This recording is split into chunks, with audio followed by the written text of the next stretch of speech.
नमस्कार दोस्तों, कहानी के इस नए सफ़र में आप सभी का स्वागत है। दोस्तों, जीवन में चुनौतियाँ आती रहती हैं और इन चुनौतियों का सामना हर किसी को करना होता है। हम इन चुनौतियों के सामने हथियार डाल देते हैं तो हमारी हार होती है, और यदि हम उसका डटकर मुकाबला करते हैं तो हमारी जीत तय है। आपने भी कभी ना कभी किसी चुनौती का सामना किया होगा और संघर्ष करके उस चुनौती से बाहर निकले होंगे। कठिन समय हमेशा साथ नहीं रहता। जैसे काली अंधेरी रात के बाद सूरज की किरणें उस अंधेरे को हर लेती हैं, इस तरह जीवन का अंधेरा भी हमारे कठिन समय में धैर्य और सकारात्मकता से खत्म होता है। एक असफलता हमें आगे बढ़ने से नहीं रोक सकती। आइए सुनते हैं ऐसी ही कहानी रिजल्ट। मधु के लिए आज बहुत बड़ा दिन था। पूरी रात मधु ने जागते हुए काटी। आज उसका 12वीं का रिजल्ट जो आने वाला था, उसने बहुत मेहनत की थी। उसके और उसके परिवार की बहुत आशाएं उससे जुड़ी हुई थी। पिता ने मजदूरी करके उसको पढ़ाया और उसने भी जी तोड़ मेहनत की। यदि उसके मन माफिक रिजल्ट नहीं आया तो क्या होगा, यह सोचते सोचते उसकी आंख लग गई। सुबह उठी तो बाहर शोर था और पड़ोस के चाचा, माँ, पिता, पड़ोस की मौसी आपस में बातें कर रही थी। यह क्या, मधु ने तो तुम्हारे सारे पैसे बर्बाद कर दिए। इतना पैसा लगाया तुमने उसकी पढ़ाई पर कोई फायदा नहीं हुआ। सुनते ही मधु के पैरों से जमीन खिसक गई और उसने धीरे से पड़ोस के भैया से पूछा, मेरा रिजल्ट कैसा है? क्या हुआ भैया, बताइए ना। भैया बोले, रिजल्ट तो तुम्हारा अच्छा है, पर जैसा होना चाहिए था वैसा नहीं है। यह सुनते ही मधु का तो रोना छूट गया और वह गुमसुम हो गई। उसने चुपचाप कमरे में जाकर अपने मोबाइल पर रिजल्ट को चेक किया तो उसके गणित में 4 नंबर कम थे। नंबर देखते ही उसका सिर घूम गया और तरह तरह के विचार आने लगे। उसने सोचा, मेरे माता पिता के सारे पैसे बेकार चले गए और मेरी मेहनत पर भी पानी फिर गया।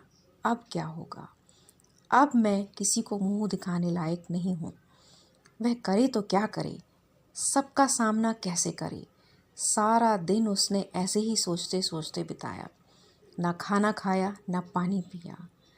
माता पिता अपने काम में लग गए, उसकी तरफ किसी का ध्यान भी नहीं था। सब ने सोचा यही होना था तो ठीक है, लेकिन मधु के मन में बहुत बड़ा ज्वार उठ रहा था। इतने में पड़ोस की रानी दीदी ने जब से रिजल्ट के बारे में सुना था, उन्हें भी हैरानी हुई, क्योंकि मधु ने बहुत मेहनत की है और वह होनहार भी बहुत है। ऐसा कैसे हो गया? और वह दिन में मधु से मिलने आई जब उसके माता पिता काम पर चले गए। मधु उसे कुछ अलग सी लगी। उसने एक शब्द भी नहीं कहा। उन्हें महसूस हुआ कि यह कुछ ठीक नहीं है और वह मधु को समझाकर चली गई। पर मधु को तो यह स्वीकार ही नहीं था कि मेरा रिजल्ट ऐसा आएगा। रात को खाना खाकर जब सब सोने चले गए तो मधु धीरे से उठी और ऊपर के कमरे में गई और दरवाज़ा बंद कर बैठी रही। न जाने उसके मन में क्या आया कि वो खिड़की से झांकने लगी। शायद उसके मन में कुछ चल रहा था जो उसके सिवा किसी को पता न था। रात को रानी दीदी अपने सब काम निपटाकर सोने ही जा रही थी कि उन्होंने सामने के घर में मधु को अकेले खिड़की के पास देखा। उन्हें थोड़ा अजीब सा लगा। फिर वह सोचने लगी कि नहीं, ऐसे ही होगा। उन्हें दिन में मिली गुमसुम मधु का चेहरा याद आ गया। दूसरे ही पल उनके मन में कुछ विचार आया और वह टॉर्च ले मधु के घर के पास वाले घर की छत से चुपचाप ऊपर मधु के कमरे में पहुंची। उन्होंने देखा मधु खिड़की के पास खड़ी नीचे झांक रही है। रानी बिना आहट के मधु के पास पहुंची और धीमे से उन्होंने मधु का हाथ कस के पकड़ा और पीछे खींच लिया। रानी दीदी बोली, मधु, यह तुम क्या करने जा रही थी? तुम्हें होश भी है? ऐसा कदम उठाने से पहले तुमने अपने माता पिता के बारे में और सबके बारे में नहीं सोचा? इतनी छोटी सी बात से क्या कोई अपनी जान देता है? और जान देकर इसका क्या हाल है? मधु एकदम सदमे में थी। पूरा शरीर पसीने से नहाया हुआ था। बहुत झंझोड़ने पर मधु रोने लगी रानी ने कहा, तुम्हारे मन में जो है बोलो, लेकिन ऐसा मत करो। बताओ क्या है तुम्हारे मन में?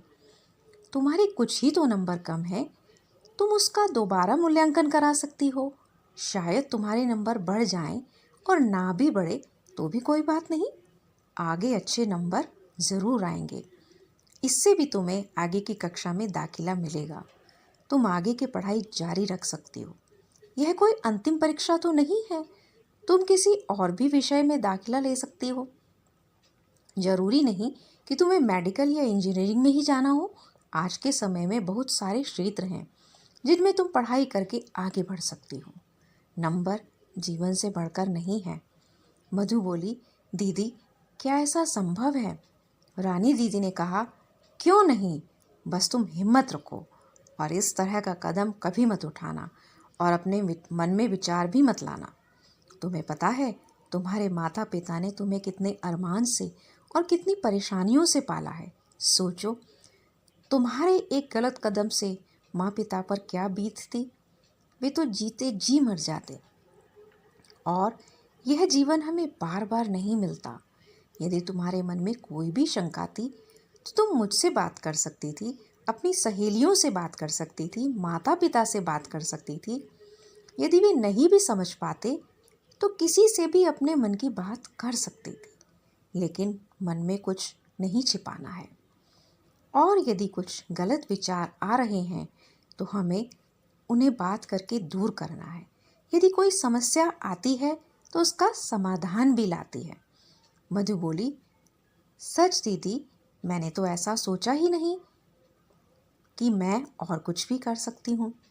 लेकिन मुझे बहुत उम्मीद थी कि मेरे इतने नंबर आएंगे। लेकिन ठीक है, आपने सही कहा, मुझे सबके बारे में सोचना चाहिए था। रानी दीदी ने कहा, चलो अब हम सोते हैं। आज मैं तुम्हारे साथ ही रहूँगी। कल से हम एक नई शुरुआत करेंगे। ठीक है दीदी, मधु ने कहा। तो दोस्तों, कैसी लगी आपको यह कहानी? आप चैनल पर नए आए हैं तो चैनल को सब्सक्राइब करें, लाइक और शेयर करें और बेल आइकॉन का बटन ज़रूर दबाएं, जिससे आपको नई कहानियों की सूचना मिलती रहे। और आप कैसी कहानी सुनना चाहते हैं वह ज़रूर बताएं। फिर मिलते हैं कहानी के अगले सफ़र में।